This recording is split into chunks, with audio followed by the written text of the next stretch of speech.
Good morning, everybody. I'll just hand it over right away to Purti to go ahead and start. So the first issue which we'll be of course discussing amongst ourselves will be on the issue pertaining to the corporate social responsibility, which is an issue which has come for the first time as far as the Indian system is concerned. Corporate social responsibility, otherwise if we see from the perspective, is something which is so much Indian otherwise, because if we see always from the older perspective, it used to be in Dharam Khata, there used to be certain amount which was always kept in. That okay, if there is a business house, if there is a business person, even a small businessman for that purpose, used to keep at least 1 anna in a Dharam Khata. So principally the objective of corporate social responsibility with which it has come in this particular act was for the purpose of attempting where there is a private-public partnership to help the people, to help the society grow in a proper perspective. That is the ultimate objective with which the corporate social responsibility issue came into play. As a matter of fact, as far as this corporate social responsibility issue is concerned, it is a much of an Indian phenomena for the purpose that this is the only thing which has come as part of an enactment in our country for the first time. Section 135 has come into play. So, and it has various ambits. It has ambits to the extent that how exactly a party will say any entity which comes within that bracket of a corporate who has to mandatorily provide for the corporate social responsibility, to which all areas they are to provide those particular factors. Which are the areas where they have to provide, where it can be termed as an actual corporate social responsibility structure in which it has to be culminated. So primarily, as I mentioned to you, since it was an old Indian phenomena, and with the liberalization of the country, wherein from the state-owned entities, it became the private entities taking a leap forward over the period of time, which we have witnessed for the past 23-24 years. So obviously there has been a change in the societal structures. Our country, which was principally a socialistic economy, had taken a step to a capitalistic economy. And it was being seen that it was, at least in books or whatever, or how exactly it works out, that the rich getting richer and the poor getting poorer. To frame this issue, to deal with the issue where the corporates are able to put in certain amount of funds for the purpose of the benefit of the society, is where this particular enactment came in.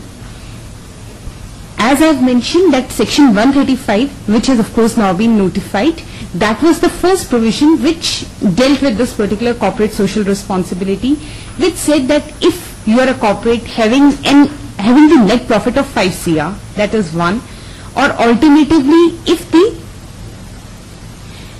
paid-up capital of the entity is around 500 CR, or alternatively if there is a turnover of 1000 CR, then you are legally bound. In that particular case, you are legally bound to create a corporate social responsibility team. A committee has to be constituted therein, in which there is to be 3 directors, of which 1 director can be an independent director, has to be mandatorily an independent director, and 2 directors can be the directors from the existing, say it's a family entity, so 2 directors can be relatable people in that respect. So once this corporate social responsibility committee comes into form, they have to structure that how 2% of the profit,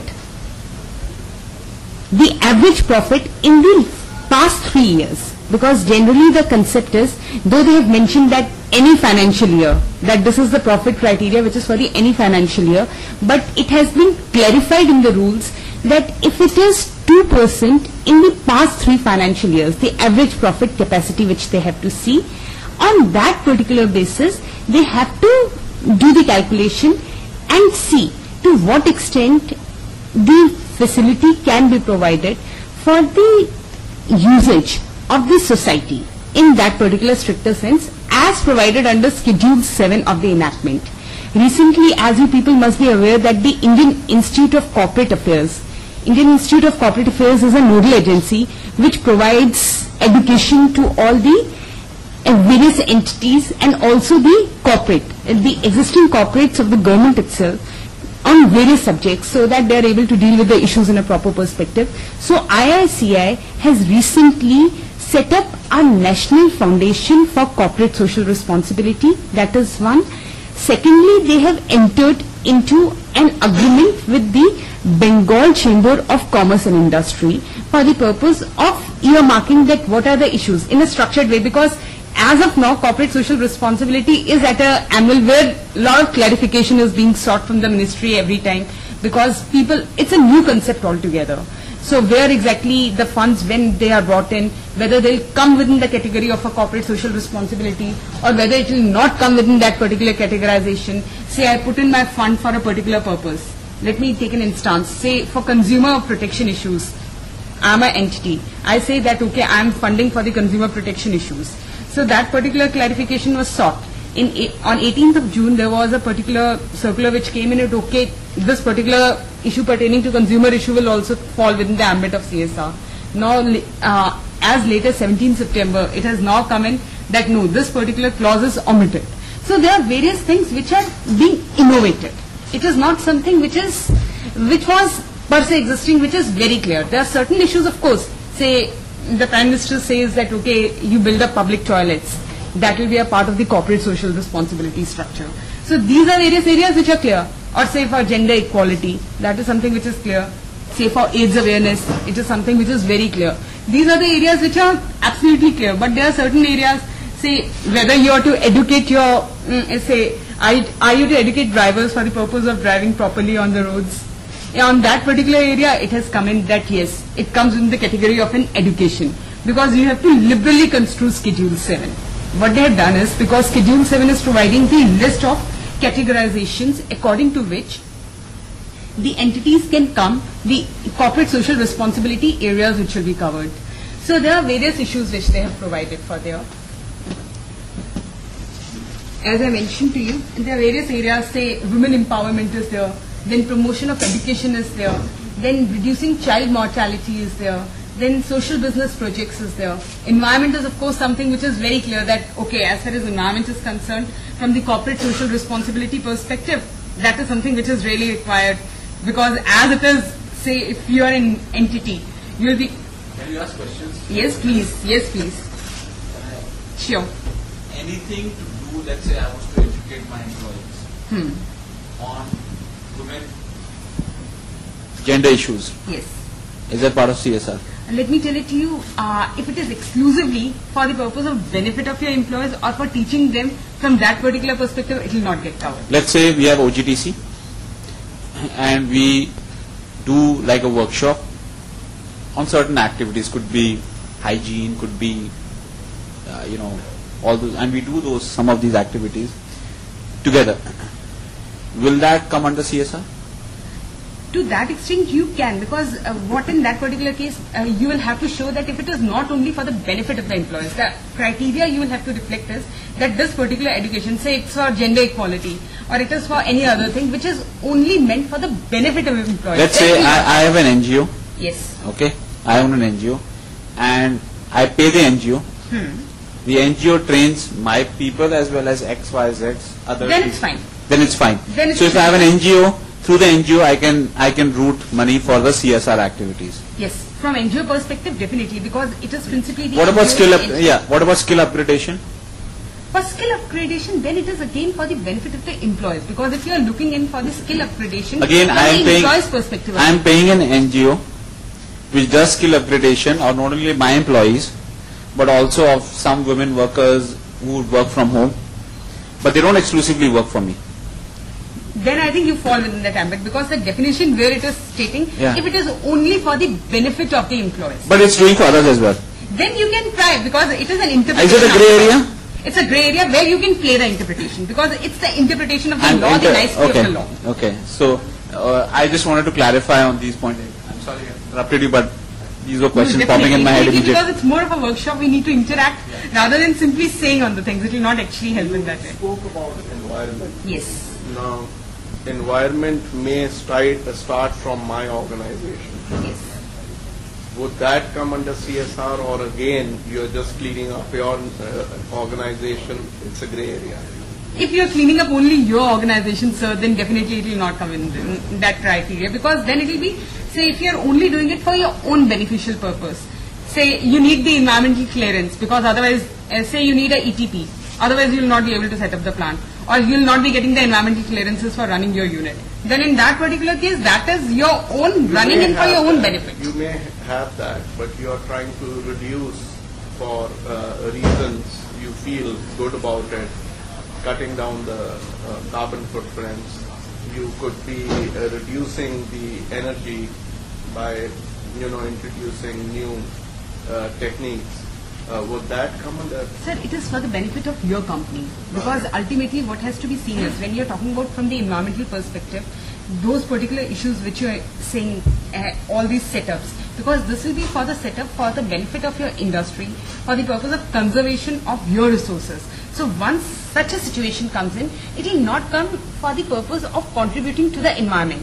But say if you are able to project that, look, because it's again coming in slightly a grey area, to that extent that you say that, look, I am trying to put in plants around, not only in my premises, but since they are open spaces, so say trees are being planted in, which will of course benefit the people around. So that is something which you may have to show. Or for that particular purpose, if you say that, there's a lot of noise pollution, I have tried dealing with the issue pertaining to noise pollution in the setup, so you can try playing upon.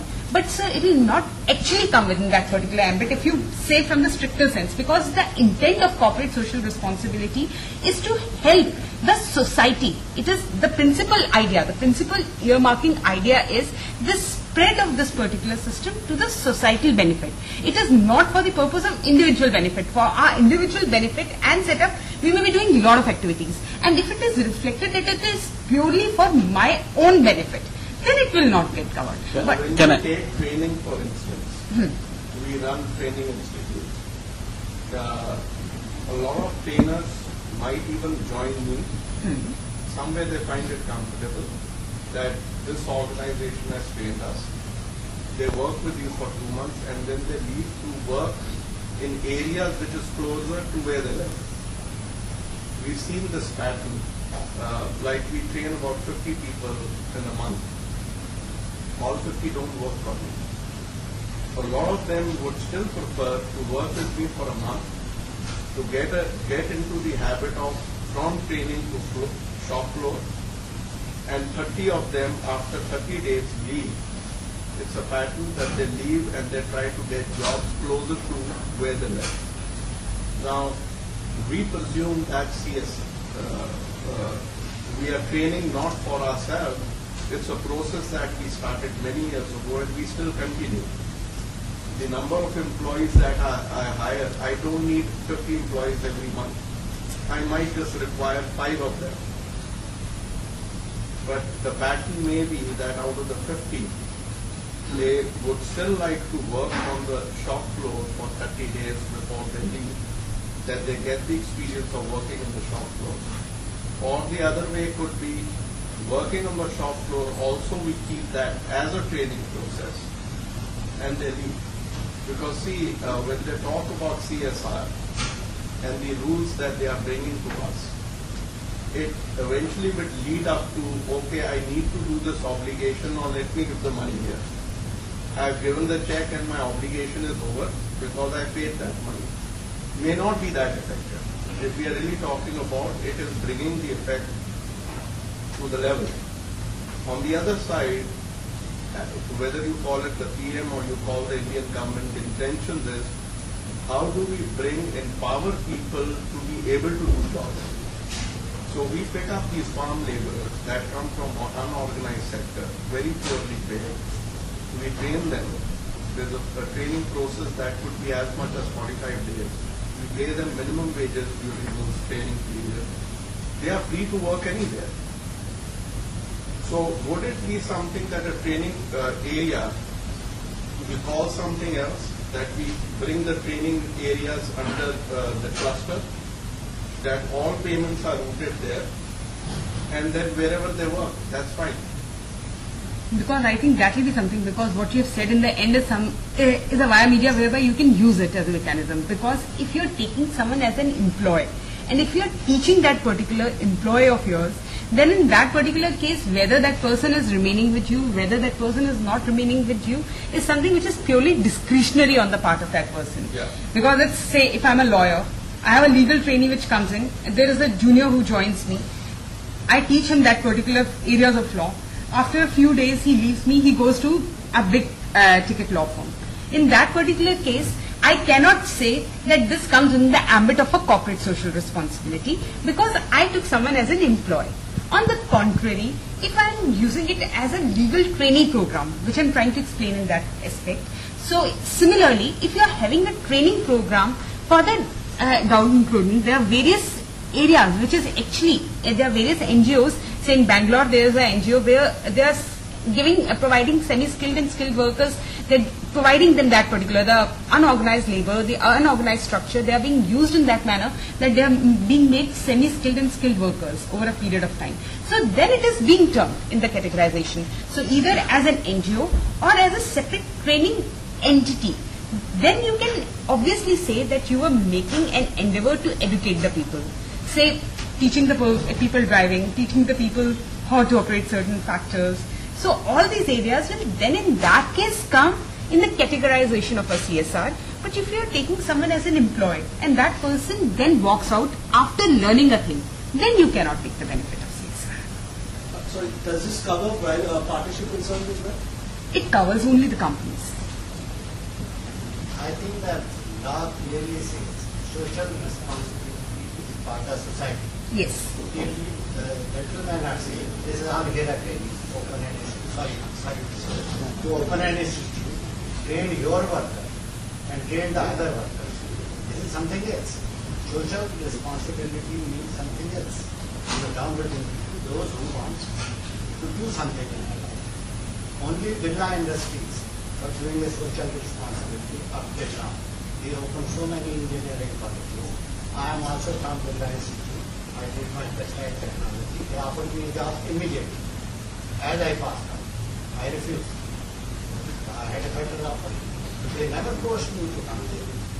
This is a social responsibility. Okay, yeah, I think let's leave aside the ethical and other thing. Let's talk about the law. That's what we are here for. Now, let's say, because finally this is a tax. Okay, if you want to do those, let's say if I have an NGO which is doing other activities, it could be training his people, and actually it is a CSR activity, because what we are actually doing, because his factories are nearby, he is also training people and churning out into the market. Hardly 30% he probably uses at the end. I am also training people, churning out. Eventually what's going to happen is over a period of a year, 2 years, we're going to have enough people in the market who are employable, which helps the society as well, right? I'm getting one question I have. Let's say talk about, I want to put some solar lights in my company. Okay, I have an NGO that is going about subsidizing solar lighting to companies, to people around. Will that be covered under CSR? And at interest-free loans is giving to companies and putting that. I'm just raising all types of possibilities to understand whether it is covered or not. Again, you're saying solar lights, where exactly you're wanting? It's putting in across companies, across industries. I know I'm asking grey area question, but I wanted to clarify it. जो सबसे सीधा साधा उसमें तो मुझे lawyer की जरूरत नहीं है. जो टेढ़ा है वो मुझे पूछना पड़ेगा ना.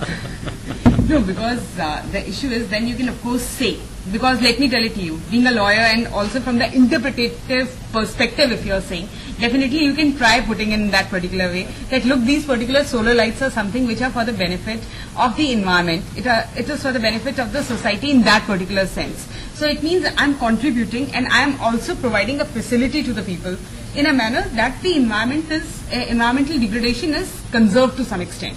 So if you're raising these particular issues of environment topics, you can try slipping it in. But to what extent you're going to be successful is of course a grey area. You know why I picked up this training thing? Also, is there some government forum where you could pursue your case, what you feel is a CSR issue. They may not feel it's a CSR issue. You could argue that case, and you might be able to get a go-ahead or a rejection on that. Yes, definitely. Because Ministry of Corporate Affairs, what is happening is that as per the New Companies Act, because there are umpteen number of grey areas in the New Companies Act, thankfully there is a particular provision which says that you can always proceed ahead with the amendment of the provisions of the Companies Act. That is one thing. And also for the purpose of clarification, you can always visit the ministry. I think there is 372 or something.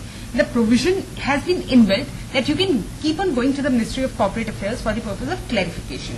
So you may have to put a communication to the MCA secretary saying that this particular issue under section 135, I want to proceed. According to me, it comes within the category of a CSR because I am trying to work for the benefit of the society per se. So I want a clarification from you that the contribution in this particular fund or in this particular structure, whether it will fall within the ambit or it will not fall within the ambit. So they will give you the answer on that particular thing. They will issue a clarification because clarification notes are being issued on all aspects of Companies Act as on date, whether it's related party transactions, whether it's other areas, on each and every aspect. Right now, it's in a real fluid stage. So you can certainly go, they will give you clarifications, they will give you the suggestions, because a lot of queries had come in, as a result of which on 18 June, there were various answers which were given by the ministry that look, this will fall in the ambit of a CSR activity, this will not come within the ambit of a CSR activity. So these are the issues you can always go to the ministry and ask. Why I'm asking this question is, when we started training almost 6 years ago, we had 98%, close to 98% people getting trained and not working with the organization. And obviously we wanted some of them to work with us. So then we put the HR onto the job. That why do people get trained and don't want to work? There were many issues that people coming from a certain section, working on the floor level, not cooperating with them.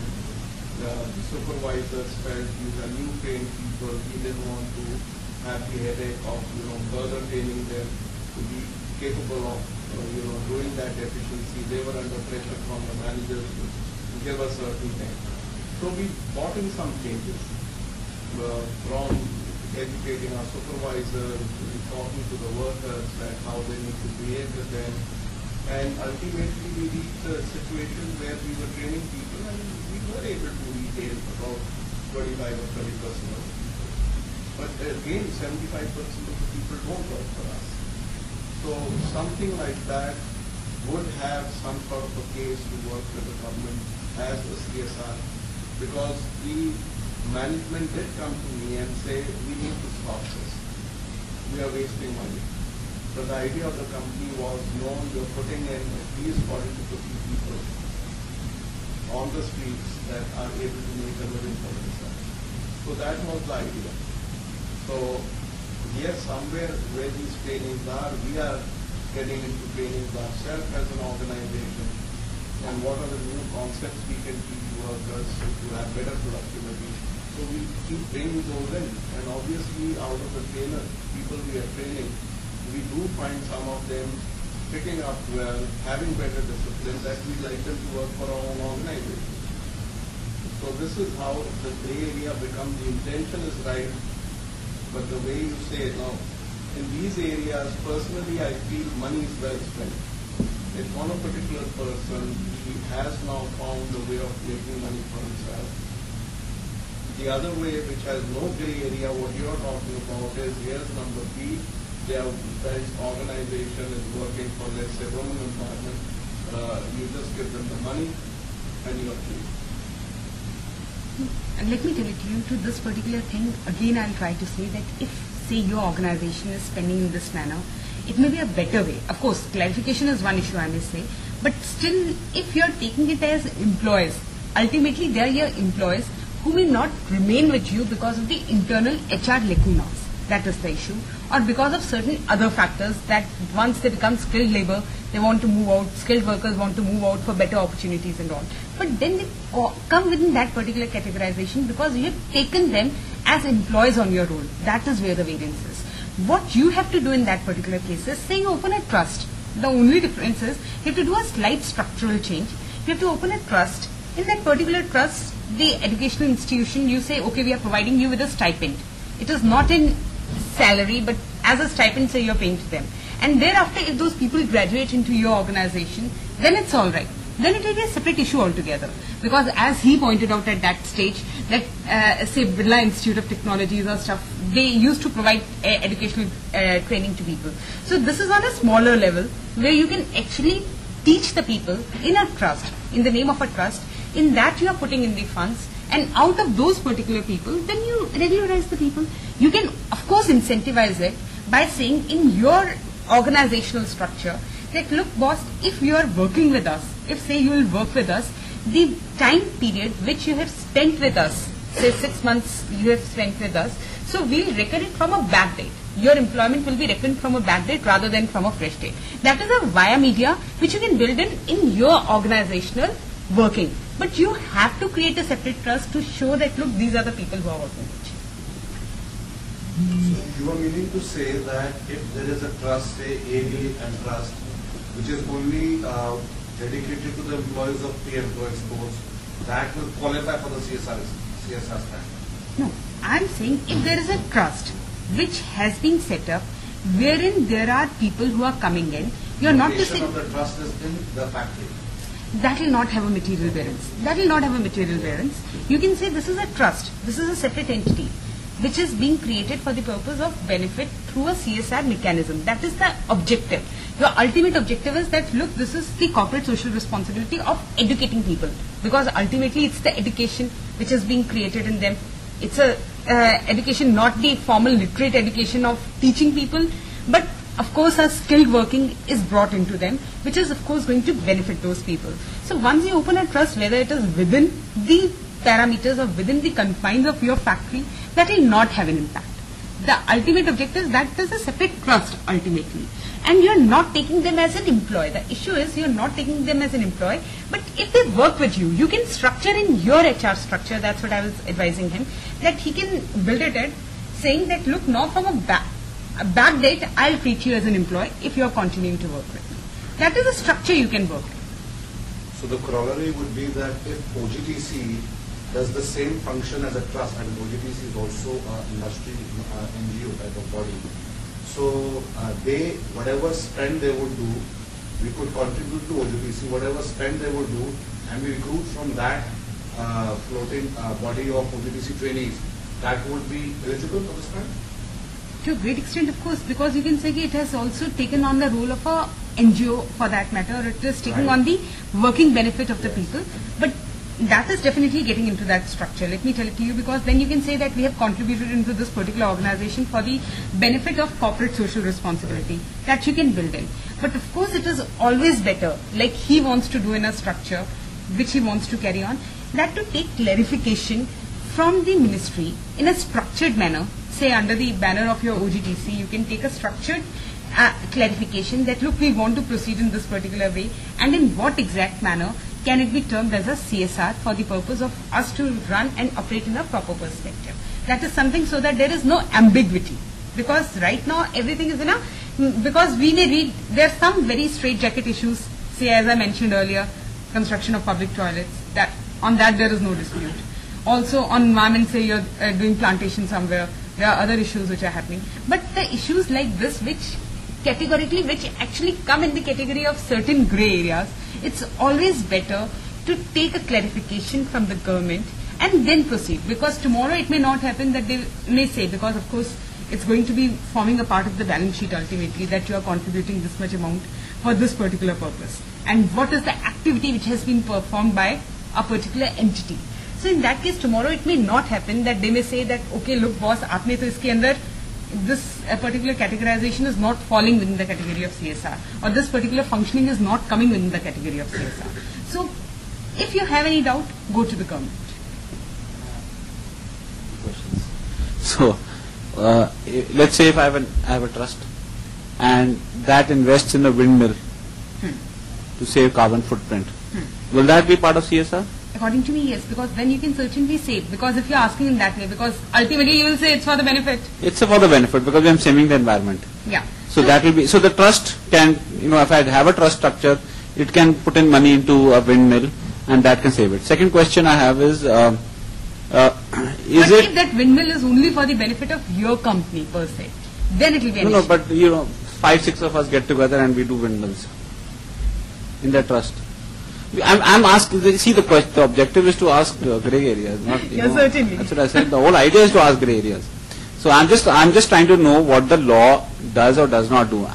Again, doesn't mean I'm going to go and, start, I have noble intentions. But I want to know, let's say, the second question I have is, the money that I spend, that's post-tax? Yes. It is So net profit. so basically, it's tax-paid money, and which has to be spent. It is net profit primarily. Tax-paid money, and that of course is not tax deductible. I'm guessing. It's tax-paid money, correct? It's principally using the terminology of a net profit. So how It's we can- tax-paid money. So I have already paid taxes on it, and now that the money I've spent, I'm not getting any tax benefit. Of course, it's just it's a tax actually. It's actually a tax. Got it. So, To that particular thing, one thing is very clear, because the ultimate objective is that, look, this is a kind of tax which is being imposed on the companies for the purpose of benefiting the society. The only idea is that, look, government may be working, but the government may not be able to spread across to those many conglomerate of areas, because, look, there are companies, there are factories, there are situations which are all across the country. No, I don't think it was that. It was government had run out of money. They had finished their own money and they wanted to spend other people's money. I don't think it was anything to do with, going to different areas. I'm sorry, I'm just cutting it short No, on but that. it's from the benefit of the, if we see from the corporate perspective also, the other issue, of course, I'm not for one saying that this particular provision per se is very good, because this is something which has to come automatically from within. It is not something which has to be imposed upon someone. That is where the variance is. But definitely it is of a great help to the people, in the sense, to the industrialist also, for that matter, that say you are setting up something, say even if for that matter there is a particular tree you have planted somewhere. Let me take an instance. It's only a hypothetical situation. And you put in your company's name on that. So it means it's giving you a kind of a banner. It's giving you a kind of recognition which is coming in. So that kind of recognition does help. Because today it's the world of marketability. In the world of marketability, where you are able to sell in yourself in this manner, it means you are getting a benefit out of a work which you are doing.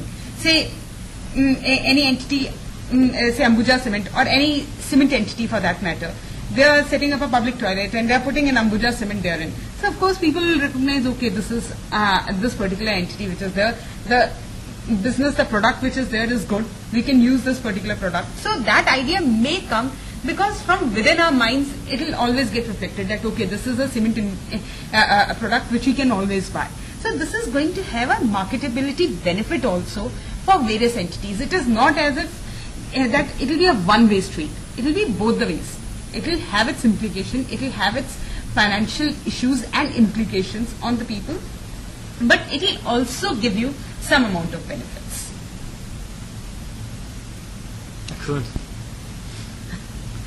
Yes. So, and then of course, as I was mentioning earlier, say there are contributions to the Prime Minister National Relief Fund, that will also come within the ambit of this particular thing.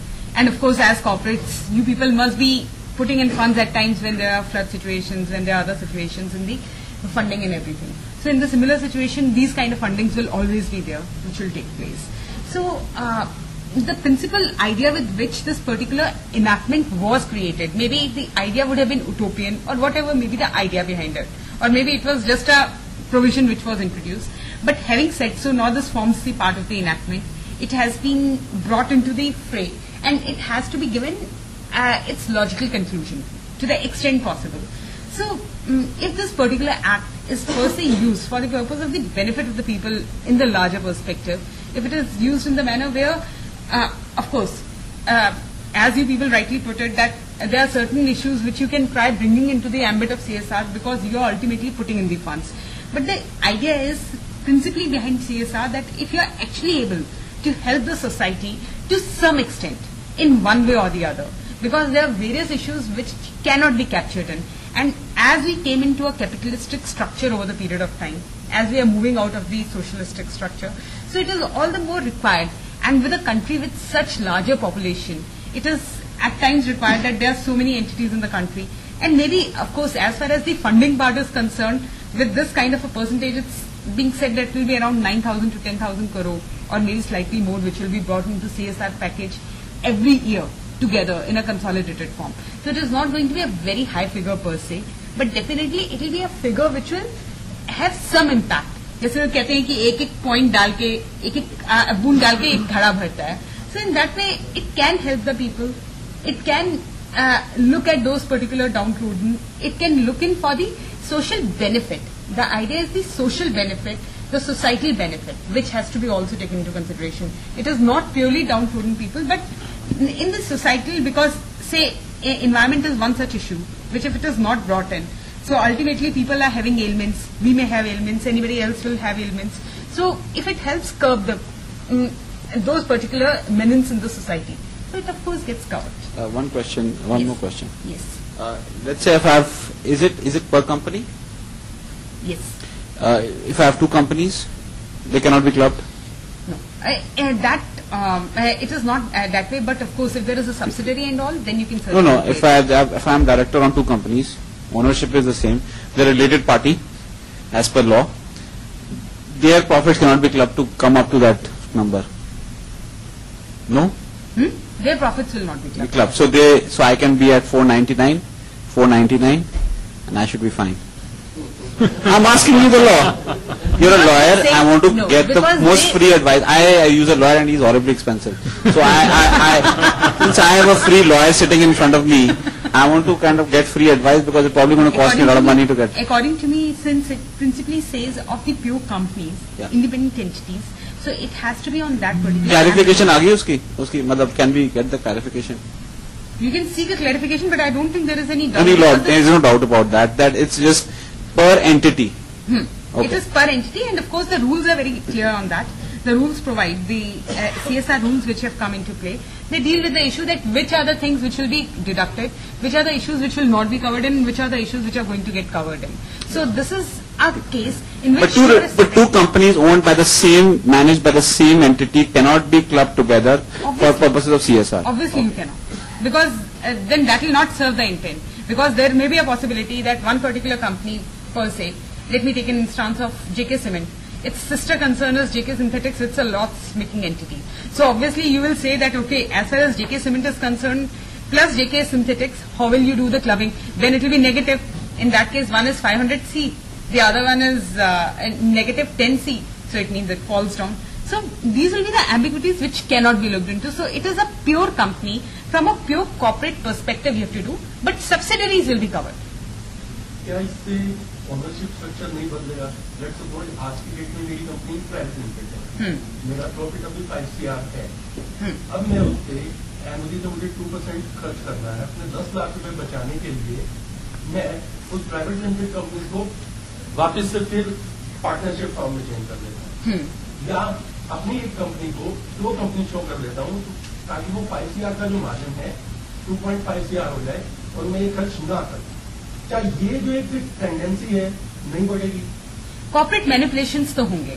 Let me tell it to you. These corporate manipulations are bound to occur, and with our Indian minds, it will definitely happen. Tell me one thing. Most of the chartered accountants, when this whole thing came, were totally trying to wash their hands out of the whole.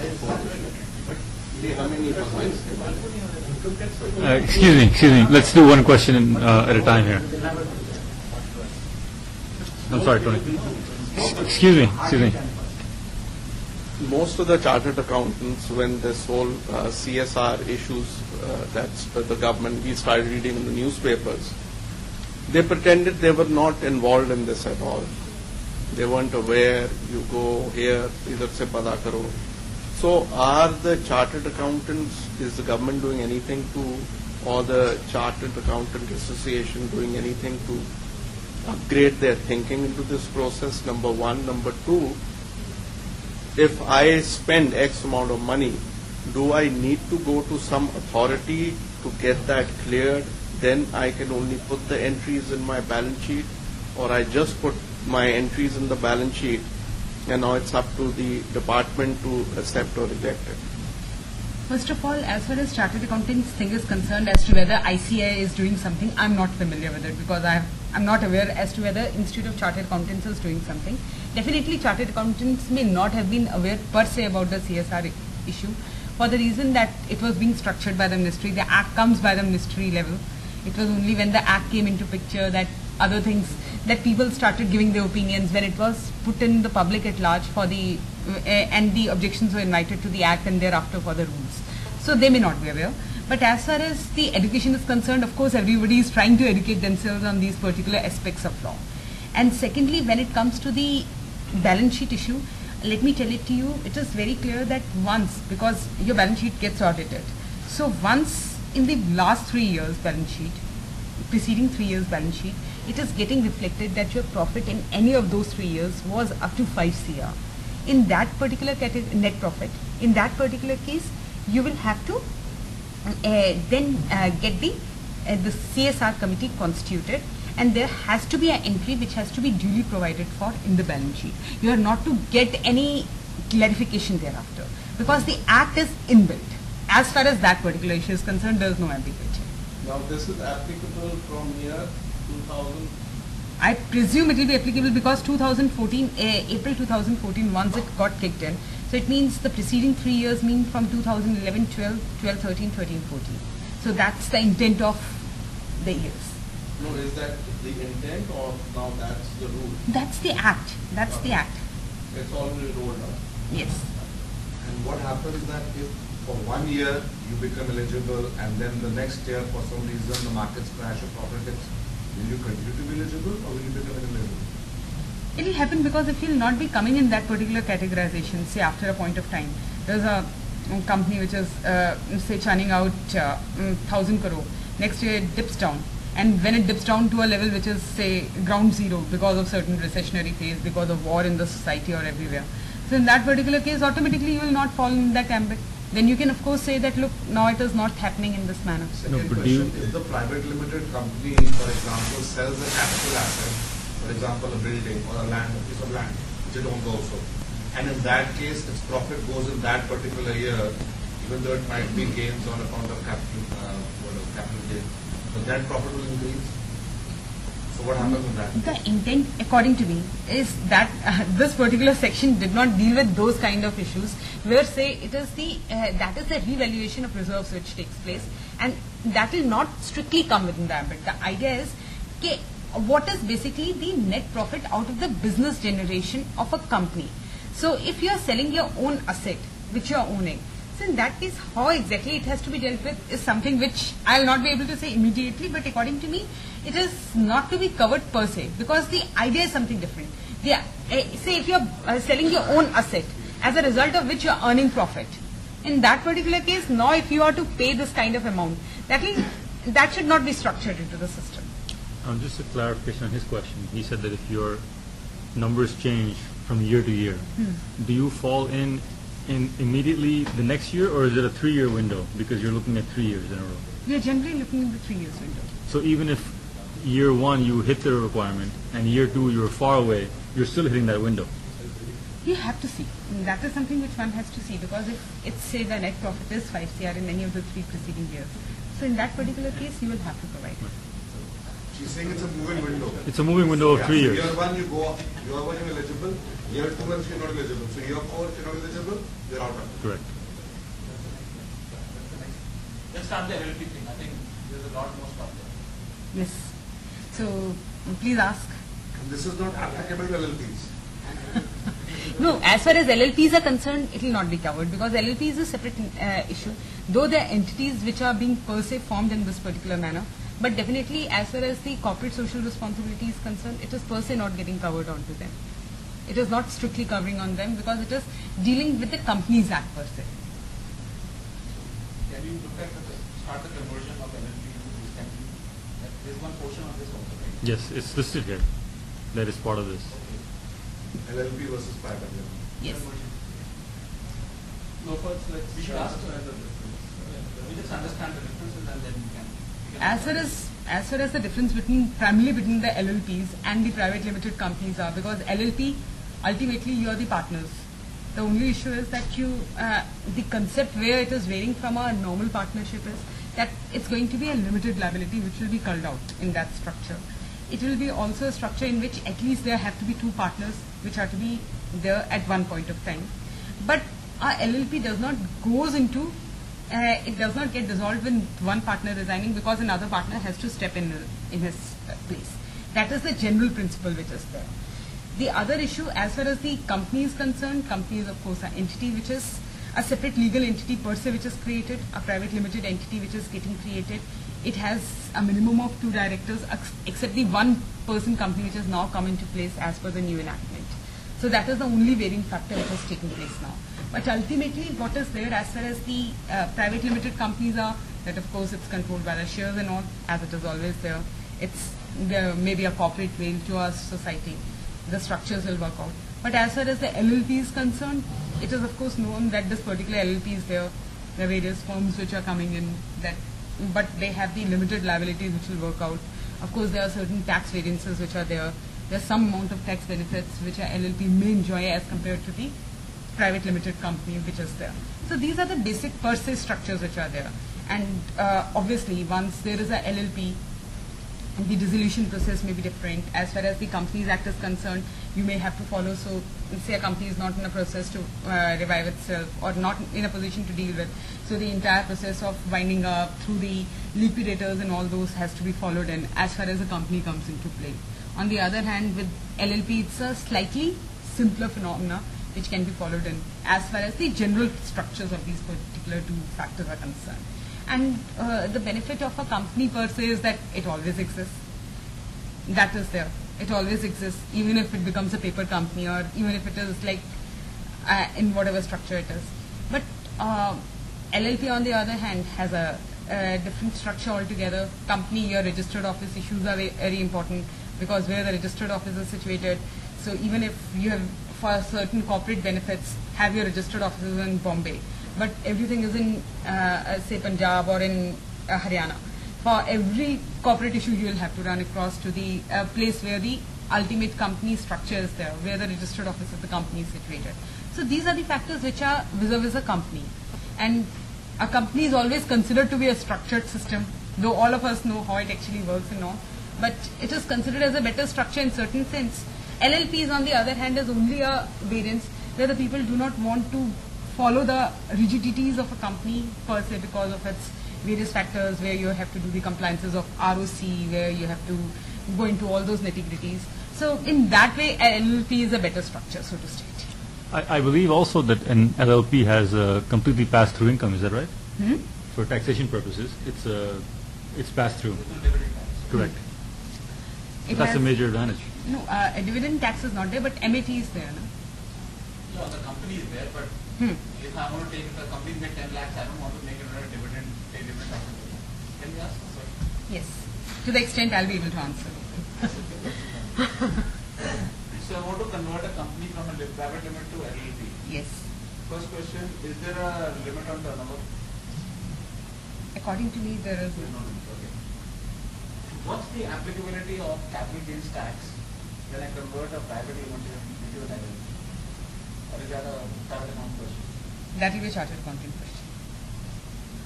Is there a lock-in period in the Companies Act that you have converted a private limited into an LLP on the structure and ownership of the LLP? According to me, no. Is there a limitation on the withdrawal of money? A lock-in period of withdrawal of money when you convert private limited into an LLP? There is no per se, because the idea principally with the LLP is that, okay, this is now a partnership entity and how the structures have to work out on that basis. But according to me, there is no such lock-in period per se. It's a part, if a conversion does take place in that case. Because I have been told, I'm trying to convert a few of my companies into LLPs. And what I've been told is that, one, if your turnover is more than 60 lakhs, then capital gains calculations come into effect. If it's lower than that, no issue. Second, and the gross turnover itself, I mentioned that act. It may be possible because of the reason that as far as the company is concerned, it's a separate legal entity to a great extent. As far as LLP is concerned, because you're turning the nature and a new entity is coming into existence. Of course, it's a chartered accountant's question. I may not be able to answer you properly on that. Okay, But because definitely. the issue comes in is that, let's say I convert, I mean, this LLP owns, this private limited company owns the building. That's the only thing it has. It has done no turnover. Only thing it gets is rental, which is less than 60 lakh rupees a year. That's it. When I sell that building and I get X amount of money, which is significantly higher than 60 lakhs, will that be counted? Because there is a capital, will that be counted as a turnover or not? It's probably a chartered accountant question again. It's actually a chartered accountant's question, but I can only suggest to you in that particular case what may happen is, no, what my chartered accountant is not answering this question. He tells me it's a company secretary question. Company secretary is telling me he doesn't know. So I actually thought that no, let me tell it to you. I'm only talking from an interpretative perspective. If you're asking, because once there is company, any judgments on this, on an LLP conversion right now? No, is not there to. any litigation going on this? No, On not. conversion? Okay. But principally, the issue which may work out in this particular case is that once there is an entity, a company which is a separate legal entity, of course, once the assets of that particular company are being sold, obviously the capital gains tax getting attracted because of the profits which it But has that's on the finally. private limited entity. Hmm? That's on the private limited That's in the private limited But that entity. they pay. Hmm. But once they're converting, what I have been told, there is also capital gains component which needs to be looked into, because obviously the department, CBDT, is very concerned that you are actually going to be withdrawing this money without paying the dividend tax. Because there is, let's say, I sold a building, I made 1 crore profit. Hmm. I paid my capital gains tax on that, about 90 lakhs, 80 lakhs, 90 lakhs. Now, to get this to the 80 lakhs, I have to pay dividend if I have to give it to the shareholders. I convert this into an LLP, and now this 80 lakh rupees I can just simply withdraw without paying any dividend tax. No, but the issue which is there is, in that particular case, if the shareholders, all the shareholders, say there are 10 shareholders in that particular company, and if all of them are becoming partners to a new entity, so in that particular case, it's something which you have to structure it on that, look, as far as the benefit is concerned, it's getting devolved automatically to the people. And it cannot be in that particular stricter sense. But from the income tax angle, definitely I think they're right. From the perspective that, look, there is a dividend tax which was otherwise to be payable. So even if a dividend is not being paid in the strict sense, but definitely from the taxation aspect it will come into play. So these are the issues which will definitely come into play from that angle.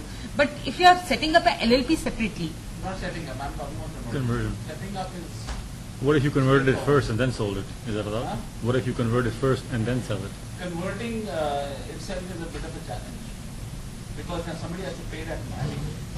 At the time of conversion, there is also capital gains which has to be incurred between those. LLP is a separate entity now, and private limited is a separate entity. So they are actually two different parties which are doing some transaction. That's what now, the problem is, challenge I'm facing is that I don't know somebody who knows all three. Who knows company secretary, who is chartered accountant, and who knows the law of stock. no, that is something which can be, of course, इतने की company उतना पैसा देनी है. But can you convert a private limited to an LLP? An existing? that is something which can exist in that particular sense, because now a lot of entities which are coming in and how the structures are being changed. That is something which is possible. But it will come out as a new entity. The structure which will come in will be a new enactment, a new structure will be worked out.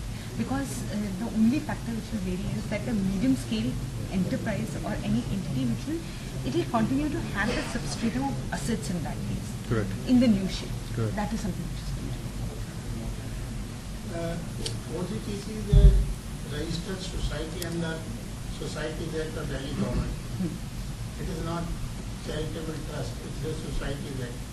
And once government has refused to deal together with trust, so that they said you have a special purpose vehicle that you for trust. So how OGTC can take up this? Because all members may not qualify for their profit may not be that level that they go for CSR. So what do you advise, how OGTC as a group, some members have that level of profit that they qualify for benefit of CSR spending, some may not. So how do we go about it? No, it will happen, sir, in a structure that where there are some members who are actually falling in the ambit. Those will be the only members who will have to actually spend on the CSR activity. So we form a trust only for those people. Suppose we have 25 members. Out of that, only 8 or 10 qualify to take advantage because they are profit level. So for them, we form a separate trust. No, it can also happen that it is the same trust. The only variance is that those particular members can actually take the benefit by conveying that, look, this is the amount which we have put in this particular trust by the name of OGTC, which can be termed as a corporate social responsibility activity on our part. That is the statement which can be made in their internal balance sheet, because OGTC will not be governing their balance sheets. The balance sheet of the individual entities will be variant from the OGTC issue, because OGTC is just a conglomerate of all the organizations which is there. No, but OGTC is actually a registered entity. Registered society. Society. Under society is actually. Under society. What he is principally saying is, he says that if this particular, there are certain members who will be putting in the funds as a corporate social responsibility activity. There are certain members who may not be putting in. So I said that it will be for the balance sheet of the individual members who fall within that particular category of 5 CR that they can actually take an advantage, not others. Or they advantage or disadvantage, as the people may put it. How difficult or easy is it to convert a private limited company into an LLP? In that particular case, sir, because obviously the conversion will have to have its norms as it is, that all the things, because you are virtually, because in effect there is a winding up of an entity which takes place. Of course, there is a conversion which is taking place, but it means that first of all the shareholders won't be there. The structure is going to take on a complete change. The shareholders will now be the partners. So it means the entire ambit will undergo a change. So of course, it will not be that complicated also, because there are fewer members when it comes to private companies, but it is not that easy also, so to say. To register a trust and get it is not easy in Delhi. It's a very cumbersome process. We registered SUV. Sir, I think the ATG particularly, the OGTC can take. And on that basis, OGTC has already had 12 exempted from paying. so I think so that the OGTC can How they can influence? They are making profit. They are showing in their balance sheet. Spending is by OGTC in common. So how we can? So they will be saying that this fund has been transferred to OGTC, the society, for the CSR activity. On their balance sheet, She knows better. I am leverage. Any more questions? No? I think So, and now how you want to structure any queries which you want to raise in any way you want me to proceed on, I'll carry it forth in that way. That on which particular issue, whether it is on the CSR, whether it is on the... On CSR, we would really appreciate what are the activities that come under CSR that one could say this is absolutely green, and these are something that clarification need to be required. They are certainly without doubt when you say toilets are to be made through what the PM said. It's not going to be an easy job for people to locate those areas that needs to be done. And after a certain amount of toilets are made, then what?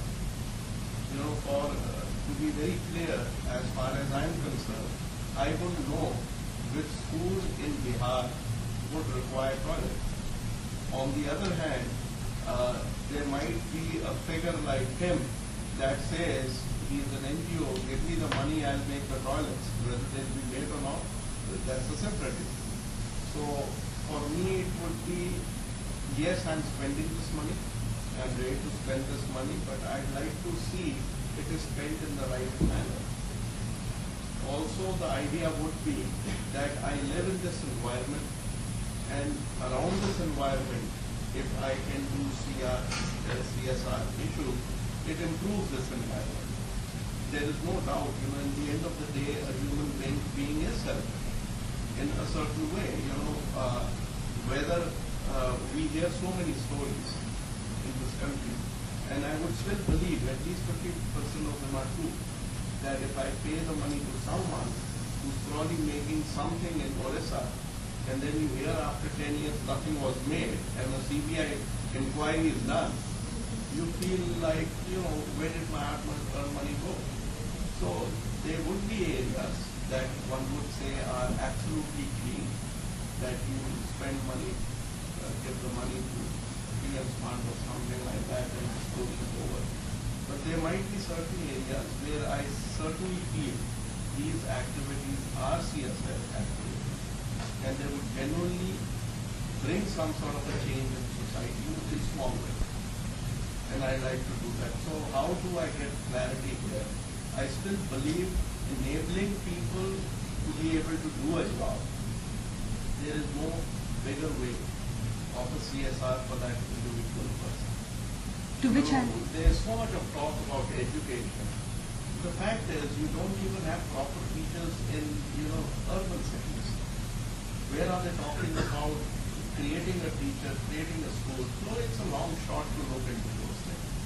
Since we are in apparel and textile, we still believe, even as what the government says, that if what their projections are for the next 10 years, if we were going to go anywhere close to that, we would require over close to 5 million people trained to do the job. So spending money on that area would be, if we can get some clarity on that possibility, that is one thing that we could supervise, that we could see money well spent, the person is capable, is joining the mainstream of the country. So on this issue, we'd like to have as much clarity. Let me tell you that first of all, as you the Secretary, Ministry of Corporate Affairs, and from there it will travel down, and then they will issue necessary clarifications on the subject. That is one thing.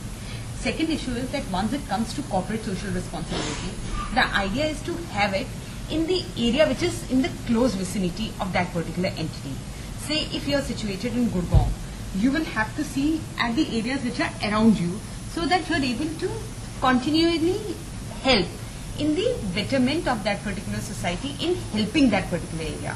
Because it may occur that if you are having a particular society, say you have those kind of funds and you put in at a particular fund, say as you rightly put it in the Prime Minister Relief Fund, and then you are not aware as to whether that particular money was actually used or not, then it is of no benefit at all. So in that particular given conspectus, it is always better for that purpose to take clarifications. Secondly, to have it around the vicinity so that you are able to assure, because in your all-inclusive working, you have to give a reporting also. That look, this was the activity, the committee will have to give its report.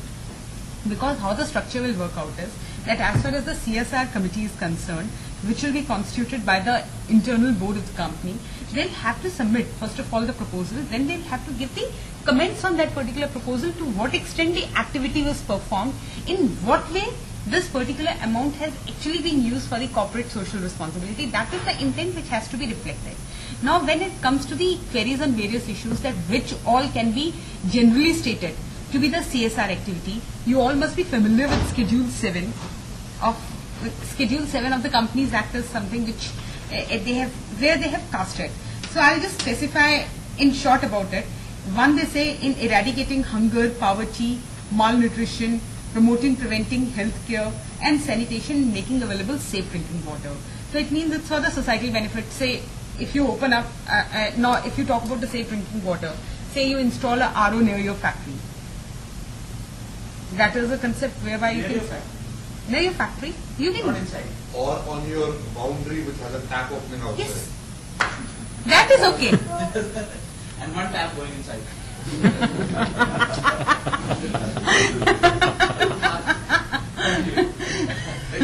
You're talking about your inclusive social responsibility rather than the corporate social responsibility. Do you realize if you were to put an RO outside your factory, after 3 days, will you find the RO? No, RO can be indeed installed in a manner. It can be within the boundaries. The tap is coming out. So the idea is that principally what I'm trying to say is that for providing safe drinking water is an instance which you can actually deal with. That is one such structure which you can work on. This would qualify for this. Yes. Eradicating hunger, poverty, malnutrition, and that kind of thing. Promoting, preventing healthcare and sanitation, and making available safe drinking water. This comes within the category of CSR. So lunch in the factory doesn't count? No. Lunch outside the factory counts. Then, secondly, promoting education, including special.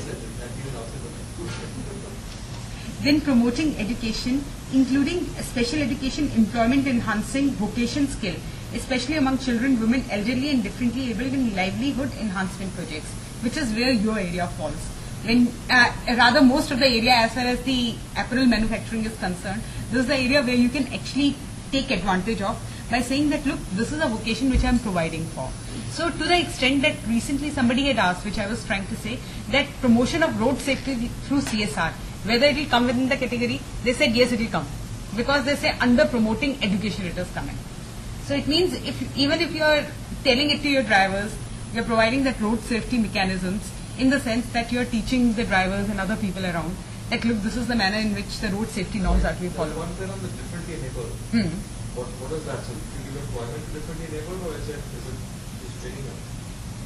It is more of a training. It is more of an education to them, because this comes.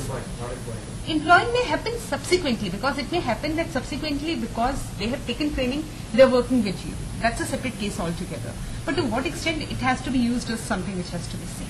Then the next issue which is there is the promoting gender equality, empowering women, setting up homes and hostels for women and orphans, setting up old age homes, daycare centers. So there are various old age homes which are actually being opened in that particular sense by various corporates. So these are certain areas which one can actually work out, or say orphanages are there. These are the structures which one can see in and around the vicinity, but it is always advisable to have it around so that you are able to give a continuous reporting, because it is not one-time funding you are doing. It is the continuous funding into that particular structure you are doing. You are not to do, say, you install into one particular activity today and tomorrow you are into another activity. That is not your intent. But definitely under Schedule 7, Sub-Role 2, you can go there, you can go and seek the clarification from MCA regarding which is more relatable to your people. Because that is where your things come in, that okay, we are providing the skilled working to the people and how exactly it can be used in a manner to the benefit of the people. Then there's also ensuring environmental sustainability, ecological balance, protection of flora, fauna, animal welfare, agroforestry, conservation of natural resources, etc. So this is something which one can read it in any manner whatsoever, because ultimately, though it's a corporate social responsibility, but it is also for the purpose of how you are manipulating your balance sheets to show that you are actually working, say for the environment purpose, whether it is actually going to benefit. You can say that, okay, say you have installed windmills which is going to benefit the people at large. So that is where our structures work, because we people, when we bring in the enactment, that is on a utopian perspective, and when it is actually followed, it is completely different. It is completely distinct in that way. Then, of course, they say that protection of national heritage, art, culture, including restoration of buildings. So to that extent, say, recently there was a particular thing which you must have heard of, read of, that DPS RK Puram, they have adopted a Bolly, which is a say national monument near RK Puram. That is a structure where they have built out, because there was a Bolly which a student identified in his study project that, look, this is a particular area where the historical monument can be termed as. So these are various ideas, these are various structures where you say that, look, I have invested into this. So similarly, if in any area which is around your factory or area around, and you feel that, okay, this is of national importance in some way or the other, and using it and capitalizing it for your own benefit, because ultimately CSR is for your mutual benefit. It is not exclusive, and it is also not the case, because CSR, as a matter of fact, various of your entities who are not coming within the bracket of the compulsory CSR, who may opt for a CSR working, there may be people who are actually doing it over the period of time. It is only that now they are trying to structure it and making it compulsory for certain people. That's the only variance which is taking place. Then of course, it says measures for the benefit of armed forces veterans, war widows and their dependents. So certain measures, you can say that, okay, I have employed some war widow or stuff like that. But for that, you will have to seek a clarification that after all, I am taking this particular person as an employee to my organization. So to what extent will it fall within that ambit is something which has to be seen. Then training to promote rural sports, nationally recognized sports, paramilitary sports, etc. Then of course the Prime Minister Relief Fund, as I mentioned to you, is there. Then setting up of public libraries. So all these areas are some of the factors, and rural development project in generality. So in intent is of course for the purpose of the benefit of the society, to what extent it is being used and to what extent it is going to benefit you out of the entire thing is something which you have to prove on. That is there. And as I mentioned to you that there were certain clarifications which were said. So they said ki, say if you are providing aids and appliances to differently abled persons. So they said that will come within the category of promoting healthcare. So even if there is a person who is not able to walk properly and you are able to provide some sort of facility to them, to physically handicapped, that will also come within the ambit. If they're working in your organization, that's fine.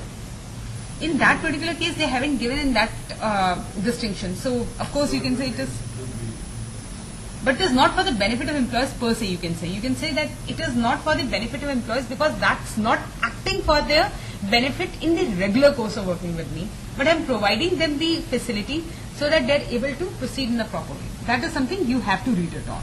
And then OGTC being a society partner, OGTC being a society, it adopts a village where we do the skilling instead of in our own factory. Does that count for it? According to me, yes. Certainly. Because it's not directly, I mean, it's not. Then it is principally the, because you all say there are 20 entities which are sitting here, out of which 10 are coming within the ambit of CSR. And these particular people are putting in say 10 lakh each per year into this particular structure. And you report in your balance sheet that look, we have worked in this particular structure where we are trying to provide the benefit in this particular manner because there is a village which has been adopted in turn by this particular conglomerate of our entities. So definitely they can read it in that manner. Helping policemen with that Congress data. I'm just asking the question. Helping policemen per se is... No, I'm not talking about that. So like, if I was to help, because group mein itna bazara paise hote hain and they're working hard. So in that particular case, you're providing a RO system error where the police is sitting. 2 years ago, we gave chairs to about 30-35 policemen. So they could sit in the garage and bear something. So NYC is going for it. Now, does that count as CSR? Helping out the policemen? Sorry, I'm just doing it. You can certainly say, I'm also saying on the lighter note that you can certainly say that look, we have provided this kind of facility to the people in generality. The funny thing is, those chairs have never been stolen. वो 30 chair कभी घूमी नहीं सड़क पर पड़ी कभी घूमती नहीं बाकी कुछ चोरी हो जाए तो वो अलग बात है. You can say that chairs are provided for the benefit of the destitutes. Law provide for उनका कुछ है पर हम नहीं आप provide कुर्सी दोगे तो आप ला तोड़ रहे हो. हम लॉरी तोड़े हमको कुर्सी दे दी वो बैठ गया तो मैं मेरी गलती तो टिफिन में कुर्सी रख दी. Sometimes money is given to certain organizations, like some other fees are Yes, because what they principally say is that where the funds are being brought into the Prime Minister Relief Fund or any other fund as set out by the central government for socio-economic development and relief and welfare of the scheduled castes and other backward classes, or contribution or funds provided to technology incubators allocated within academic institutions. And then these particular things you can try building in, because you can say that ultimately as far as say Mother Teresa Fund is also concerned, you are giving it for the purpose of benefit ultimately. So in that case you can cover it. Like, is there a clarity on that, or that also one needs to? That of course you will need slight amount of clarity, but according to me you can say certainly that look, it is an activity which I am performing. Say, let me tell it to you, donations by IIM, donations to IIM for conservation of buildings and renovation of classrooms, whether it were to qualify within the category of a CSR, it was said that yes, conservation and renovation of school buildings and classrooms also relate to CSR activity. So in that extent, you can also, if you want, you can seek a clarification, but you can play it on. Because what will happen eventually, let me also say from a practical standpoint, what will happen is that once you structure it in your balance sheets, Because let me tell it to you, like say I deal with umpteen number of distressed entities. So what we people used to say that there are umpteen number of entities which were, despite being sick, they never used to file their references with the Viper. Then also no action was being taken, although it was mandatory for them to do. So similarly, when these balance sheets are going to be done, there will be the auditors, of course, they will have to give their qualification whether the balance sheets are all right or not. But you can certainly say that this is an activity which I have done. So from a practical standpoint, what will ultimately take place is that they are not going to actually see, because the monitoring is internal. The factor is these all monitorings which are going to happen is internal. They are not going to be external monitoring to your structures. That is where the variance is. Because if it were an external monitoring of your structures, of your balance sheets by the MC, then it was a separate case. Nothing of that sort is happening.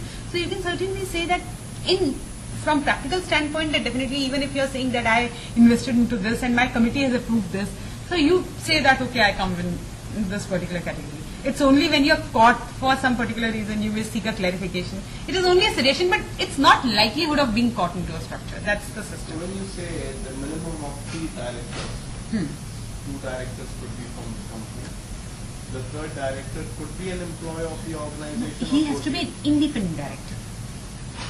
He has to be necessarily an independent director in that. Okay, now again, certain donations are done to spiritual organizations or religious organizations, where I do see a lot of them say what would be the purpose of your donation, and they have different marks, education, blah blah blah. You take mark one of those. Now this could also be whether his activity in the end of the day was good or not. It's not for me to watch. As far as I'm concerned, I gave them the money, and I know they are into these activities, but where did your money go? I don't know. So that is a very clear. Then you can't be held responsible for that. But it's a clear CSR activity. It will be in that sense, because after all you are trying to do it, say any religious institution is trying to set up a hospital, or it is running an institution where, I just give you an instance of, even to the extent that even a donation is given to Indian Institute of Management, Ahmedabad. To that extent they have said that, okay, this is for the purpose of upkeep of the building. So in that case it will come within the CSR activity. So the intent is the social responsibility to a structured society. What ultimately happens, because there are umpteen number of, there's a lot of money which goes into the National Relief Fund, and we get to know that people are actually not benefited out of it, or Narega and all that particular things, where the people are not being benefited, it is only being a lip service activity. But for that, as a corporate, you are not going to be held responsible. From your structure, from your balance sheet perspective, it is a wooden norm which has been brought in that, look, it is written here, you have to provide this kind of a structure. That's all is the ultimate truth which will work on.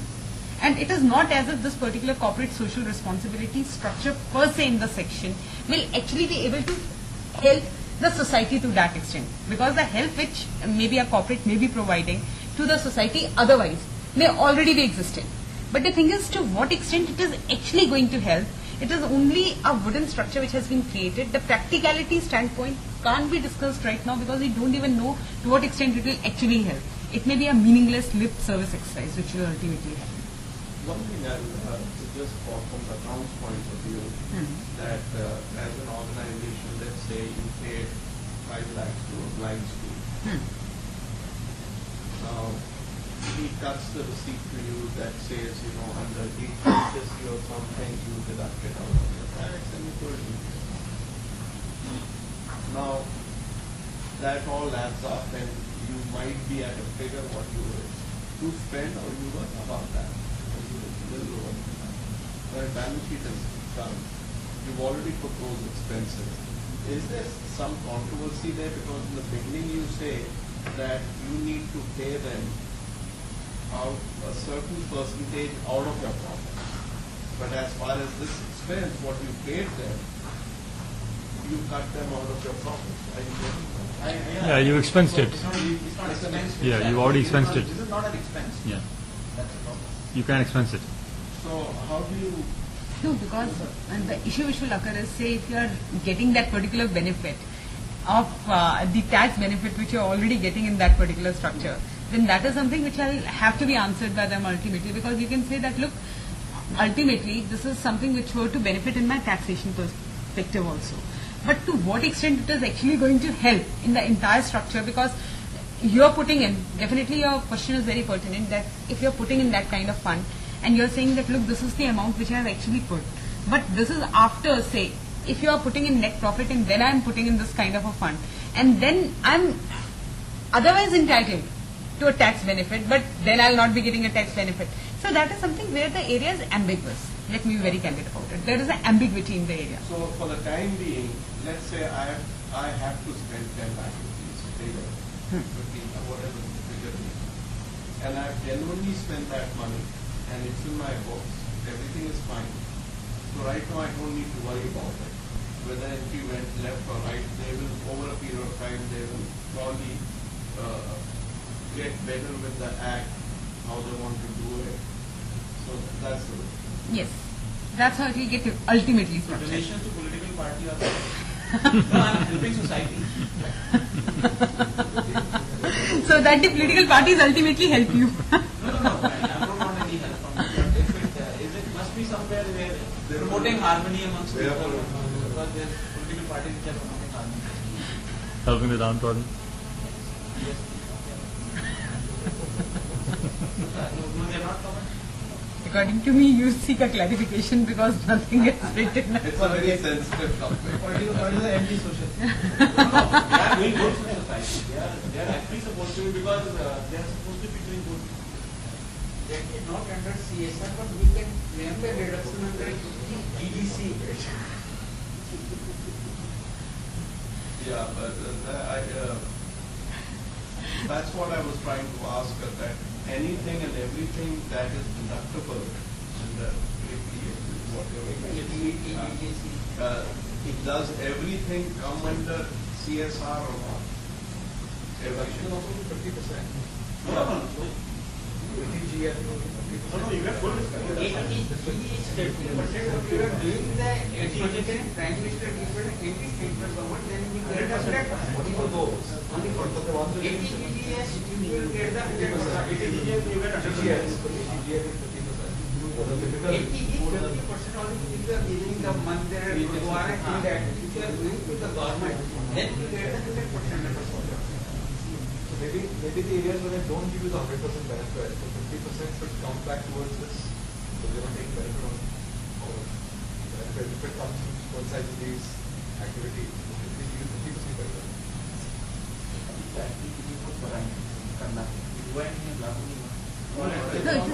No, from 2014 it has started per se, but when it comes to these particular grey areas,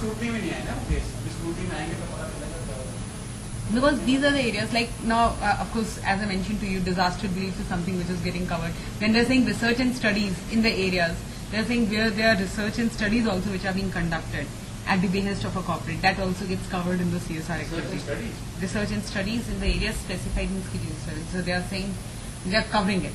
There's a certain amount of research and studies are being covered. Here, like funding people for studies, or It is principally the research and studies, and funding people for studies per se is tantamounting to education. I have a question.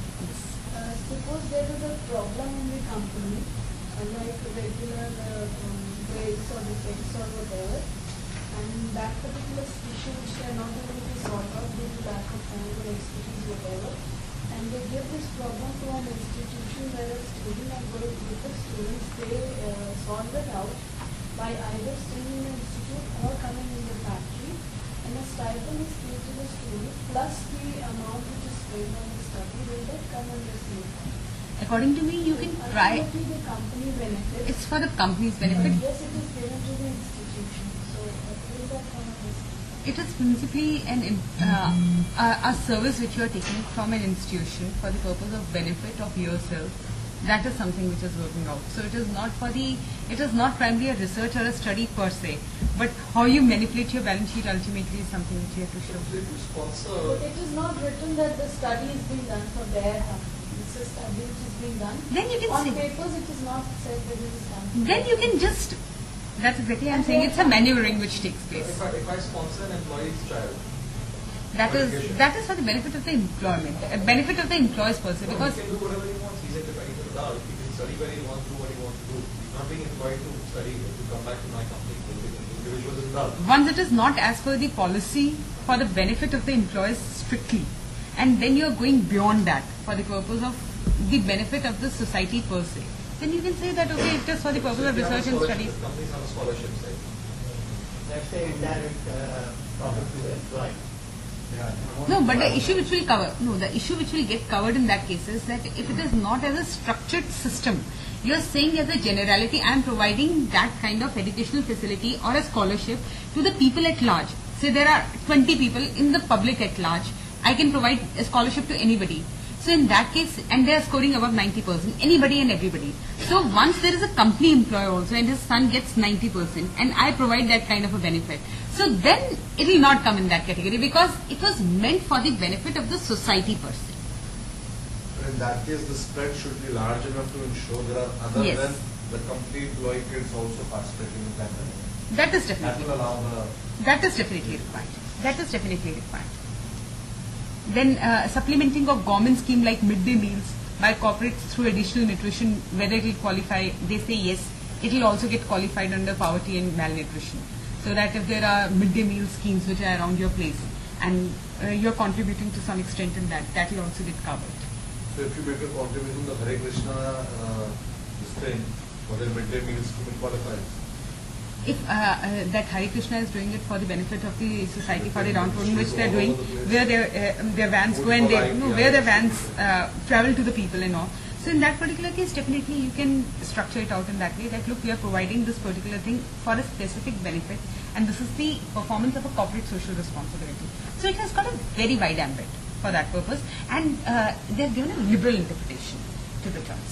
I have another question. Can you tell us one or two references where the main act, the amendments, and some case studies are there so that if you want to do something, you could just check whether it comes under that or not? No, let me tell it to you, the main act section 135 is there, schedule 7 is there. Thereafter, there are certain notifications which have come in from the government. On the internet, Yes. is there a book or a bound history which is available for general reference? General reference per se there isn't available. Companies Act independently is available.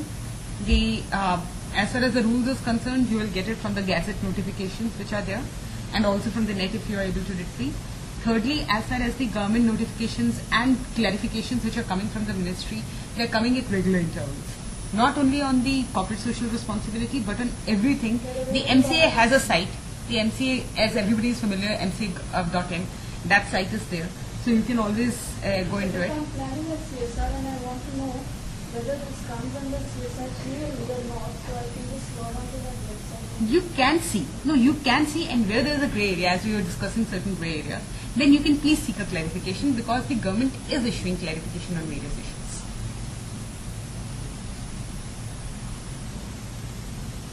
Even to the extent they have mentioned that all the provisions, because all the provisions which are provided in Schedule 7, it will have a wide ambit. So it means in effect that everything which is covered in Schedule 7, where they have provided for various issues, whereby CSR activities will be covered, they have said that it has to be read widely, a liberal interpretation has to be done. So you have to come out with your innovative ideas that what are you doing in that case, if the issue is not coming out in a simpler form, that how best you can use that. Because sometimes an individual may perceive that this is a CSR, but it may actually not be according to the law. And that's Because there are certain clarifications which ministry is issuing from time to time because people have lot of doubts. That's why I'm saying if there is any doubt, if there is any grey area, you may just reply to the ministry and they'll give you the clarification. generally, how long does it take to get a clarification for applying? I can't say with certainty, but it may take a month, it may take 2 months, it may take 15 days, depending upon the working of the ministry. It can be 10 days also. But MCA is fairly faster. It is not that slow. Except there was a bracket when they were getting changed, the new rules were coming in, and at that time for almost 1 month or so, there was a selective amnesia which was happening there. We have about 10 minutes left if anybody wants to add anything or have any other questions. let's jump the queue. Then incidentally renewable energy projects also, because once it comes to windmills, so they say that as far as they are also concerned, they come under the environmental sustainability. But to what extent, whether it is exclusively for the benefit of the industry or whether it is also being for the benefit. So that can always work out. That can always work out. Interesting, I think about it. Kamal, I don't know if you read that. Last week we got this circular that says in Haryana, whatever electricity you're using, now you need to produce 5% of the energy yourself to solar or whatever. They just said that. So obviously one will have to go and basically what we saw in the first step, that 5% we are talking about, is really, really new. The amount of energy that is produced. But we would presume that will not come under CSR because of these issues. But maybe move it to an NGO or whatever. NGO is investing in this and gives interest-free loans for doing this. नहीं, जैसे there are instances where they may set up a school in the name of a trust. They may buy a property, set up a school there, and then obviously, ultimately, it's for the benefit of that particular company only. So buying property for school is a problem. It's under CSR. Obviously, if you are saying it for the benefit of the poor and downtrodden in that way. But of course, that particular property is concerned, you will be able to. But it has to be. But of course, for the benefit of the company to that extent, that particular, say, they buy a property at a place like Ratlam in MP, and suddenly the prices escalate there after a few years. So obviously, you are going to get benefited out of it. I think environmental points are the ones that are gray area because that's something you could do for yourself, and if everybody at the same time is not purely. Actually, no. Actually. There should be a lot of that. Actually, because what they have principally said, they have themselves given a clarification in industry that it has to be liberally construed. The provisions are to be liberally construed. It has not to be rigidly construed. So once they have given this particular thing, so even if you are doing certain things, it will be for your own benefit. But if you are able to reflect that this is also for the others, that is the only thing which you have to do. So my generators are creating pollution. If I put solar plants, my neighbors are not disturbed by the noise or the pollution. That's a benefit to everybody. But then you have to structure it in a manner. That's the only difference.